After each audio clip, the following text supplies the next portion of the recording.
मालिक साहब, एक दफा फिर दुबई में हम देख रहे हैं कि आसिफ अली जरदारी साहब, बिलावल भुट्टो जरदारी साहब और नवाज शरीफ साहब मौजूद हैं। और आपको याद होगा कि ईद से पहले भी ये बैठे थे। उस वक्त कुछ मुख्तलिफ खबरें आ रही थी, कोई कह रहा था ज़ाती नौईयत की मुलाकातें, कोई कह रहा था सियासी मुलाकातें हैं।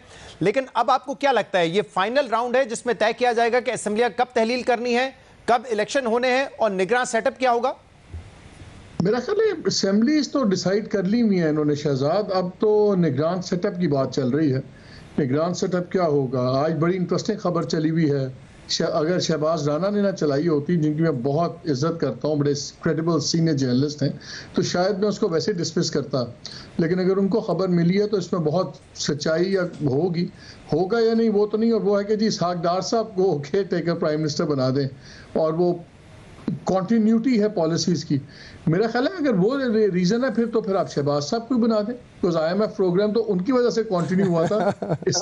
इस डार साहब ने तो ब्रेक्स लगाई थी उसके ऊपर, तो उनके बावजूद बल्कि कंटिन्यूटी हो गई थी। So I don't think that's going to be it's a non starter. लेकिन नाम चल रहे हैं हमने। लेकिन मेरी इत्तला ये है कि जो हमदर्द लोग हैं वो चाहते हैं कि इकोनॉमिस्ट ही लीड करें। मियाँ साहब और जरदारी साहब चाहते हैं कि पॉलिटिशियन लीड करे। और उनको ख़तरा ये है कि अगर इकोनॉमिस्ट लीड करेगा तो ये ना हो कि सिलसिला लंबा हो जाए। और लेकिन मेरी जो खबर है वो ये है कि एक फॉर्मर सुप्रीम कोर्ट जज हैं, he is the dark horse. सिर्फ उन पर एक प्रॉब्लम है कि वो, मैं किसी वजह से भी उनका नाम नहीं ले रहा, वो जरदारी साहब के काफ़ी करीब समझे जाते हैं।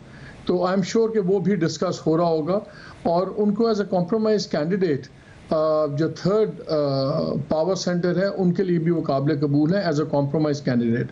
सो ये बड़ी इंटरेस्टिंग मीटिंग अब इस वक्त वहाँ पे हो रही होगी और जिसमें आई एम श्योर ये सारी बातें हो रही होंगी।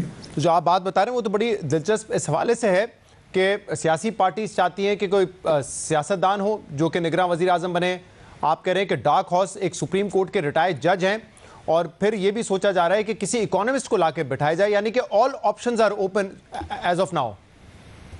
इकोनॉमिस्ट वाला option is making the political forces nervous. वो पीपल्स पार्टी और वो दोनों नर्वस हो रही हैं। और अगर आप आज की खबर देखें तो उस खबर का एक सेकंड बड़ा इंटरेस्टिंग हिस्सा वो मेरे लिए ज़्यादा इंपॉर्टेंट है, जहाँ पे ये लिखा है कि गवर्नमेंट सोच रही है एम्पावर करना कि चेंजेस कर दें इलेक्शन एक्ट के सेक्शन 230 में, कि जिसमें डे टू डे के बजाय बड़े इकोनॉमिक फैसले कर सकें। आई एम श्योर ये करवाएगी तो गवर्नमेंट से ही और इसी पार्लियामान से अगर होता है।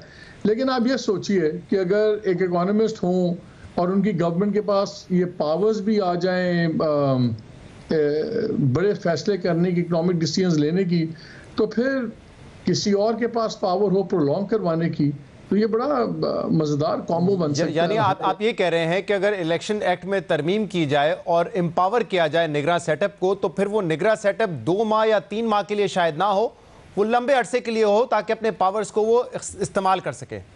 सर फिर वो इजीली केयर टेकर से अंडरटेकर बन सकता है। अच्छा, तो फिर इंटरेस्टिंग बात ये है मालिक साहब कि फिर ये जो पॉलिटिकल पार्टीज हैं ये क्यों इस वक्त कह रहे हैं कि हम असेंबली वक्त से पहले तहलील करेंगे और 60 दिन के बजाय 90 दिन का केयरटेकर सेटअप होगा। अगर वो समझते हैं कि इस वक्त माशी मामलात ऐसे हैं कि डे टू डे अफेयर्स नहीं चला सकती निगरान हुकूमत, उनको एम्पावर करना पड़ेगा, तो उनको तो फिर चाहिए कि कम से कम पीरियड रखें ना निगरान सेटअप का, ताकि फौरी तौर पर इलेक्शन हो, नई हुकूमत आए और कंटिन्यूटी जारी रहे। शहजाद, वो कहते हैं ना अमेरिका में there is no free lunch, इनके लिए भी कोई फ्री लंच नहीं है। मियाँ साहब का और जरदारी साहब का, मौलाना साहब का और तमाम ये 13 जमातों का सबसे बड़ा मसला क्या था? चेयरमैन PTI, उनका पूरा बोझ कोई और उठा रहा है। तो ये तो नहीं हो सकता कि जो सबसे बड़ा बोझ है वो कोई और उठाए और जितने बड़े मुस्तबिल के फैसले ये बैठ के खुद कर लें। ये ऐसे नहीं हो सकता। ये अब क्विड प्रो को है, गिव एंड टेक होगा। और इस तमाम चीज़ों में वो मत भूलें कि जो 1.5 साल के अंदर एक भी मीटिंग नहीं हुई थी काउंसिल ऑफ कॉमन इंटरेस्ट की, जो मुश्तरका मफादात काउंसिल है, जिसका भी हम सुन रहे हैं 25 तारीख को स्केड्यूल इजलास है, लेकिन मेरी इत्तला है शायद ये 31 पे चला जाए।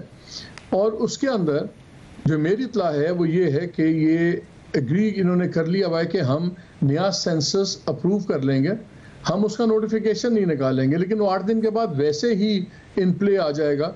तो अगर ये 31 को करते हैं CCI और 8 को ये चले जाते हैं तो फिर केयरटेकर गवर्नमेंट के खाते में आएगा कि जी वो करें, तो उससे 1 महीना और ऐड हो जाएगा। ये अभी काफ़ी चीज़ें हो रही हैं व्हील्स विद व्हील्स, और इनको भी टाइम चाहिए। इनको अगर 1-2 माह और ऐड होते हैं तो इनके हक में है, नुकसान कोई नहीं है। बिकॉज इन्होंने ये भी देखना है कि अगर ये 3 माह का 4 माह बन जाए या 4.5 माह बन जाए तो शायद उसमें कोई कन्विक्शंस हो जाएं चेयरमैन पीटीआई के, जो इनके लिए बहुत ज़रूरी है। अगर इन्होंने इलेक्शन का कोई रिमोट चांस भी है इनके जीतने का, तो मैं बार बार कहता हूँ कि इनको एक चेयरमैन पीटीआई चाहिए जो पाबंद सलासल हो और इनकम्युनिकाडो हो, ताकि ना वो कन्वेंसिंग कर सके ना कुछ। तो ये चीज़ें साथ साथ चल रही हैं। अभी कल इन्होंने 7 रुपया महंगा कर दिया बिजली का यूनिट, अभी उसका इम्पैक्ट आएगा। इन्फ्लेशन भी और भी बढ़नी है, पेट्रोल की भी और उसकी भी। इनको तो जितना गैप बढ़ेगा इनका अपने इन फैसलों से, और वो लोग ताकि इंटरम गवर्नमेंट नई रियलिटी होगी, केयरटेकर लोग उसको गाली गलोच करेंगे, इनका ख्याल है कि कुछ सब्सिडाइज करेगा क्रिटिसिज्म। सो ऊपर से जो मर्जी कहें, जो राना सनाउल्लाह साहब का बयान था कि हम करेंगे लेकिन हम नोटिफाई नहीं करेंगे, वो मेरा ख्याल है इनके अपने सीनियर लोगों के मुताबिक मेरी ईदू से बात हुई, उन्होंने कहा कि हम ये तासुर नहीं देना चाहते कि शायद हम इलेक्शन से घबरा रहे हैं या हम चाहते हैं कि कुछ डिले हो जाए, इसलिए हमने वो बयान दे दिया। लेकिन इनका फैसला हुआ हुआ है, और आप देखेंगे ये सेंसस वाला इशू भी आएगा, और अगर ये एम्पावरमेंट कर देते हैं तो that will be very interesting.